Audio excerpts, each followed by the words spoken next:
जैसा कि आपको ज्ञात है कि अम्मा महाराज हमारी स्मृति में एक वात्सल्य की प्रतिमूर्ति रही हैं और इनके समर्पण भाव को पिछले एक साल से भारतीय जनता पार्टी के जिले के उपाध्यक्ष आदरणीय दिलीप मुदगल जी ने पूरी पोहरी विधानसभा में विगत एक वर्ष से निरंतर इसी दिनांक से और इसी दिनांक तक लगातार इन्होंने 8 भंडारे कराए।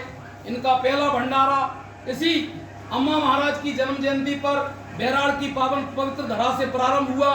दूसरा इनका विशाल समर्पण वाला भंडारा पौरी महाविद्यालय प्रांगण में हुआ था। तीसरा इनका भंडारा अंतिम छोर चर्च में विद्यालय प्रांगण में हुआ था।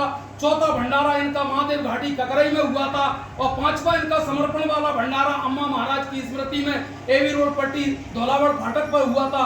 छठवां इनका भंडारा बरुआ धाम आश्रम नरवर में हुआ था अम्मा महाराज के समर्पण भाव में। और सातवां भंडारा इनका माता का बीलवरा अंजनी मैया के स्थान पर हुआ था। और 8वां अभी 24 तारीख में विगत 24 तारीख में अम्मा महाराज के समर्पण भाव में इनका भंडारा 8वां बैराड़ नगरी में संपन्न हुआ था और निर्विघ्न संपन्न हुए इनके भंडारे। ऐसा इनके समर्पण भाव था और इन्होंने अम्मा महाराज के समर्पण भाव में ही इन्होंने लगभग ब्राह्मण से लगा करके वाल्मीकि समाज तक के 24 सम्मेलनों में लगभग 1500 बेटियों के पांव पखारे और 60,000 साड़ी वितरण अम्मा महाराज की स्मृति में और जन्म जयंती से पुण्यतिथि तक इन्होंने ऐसा समर्पण का भाव व्यक्त किया। ऐसे भारतीय जनता पार्टी के जिले के उपाध्यक्ष आदरणीय दिलीप मुदगल जी हैं जो एकमात्र मध्य प्रदेश में अम्मा महाराज के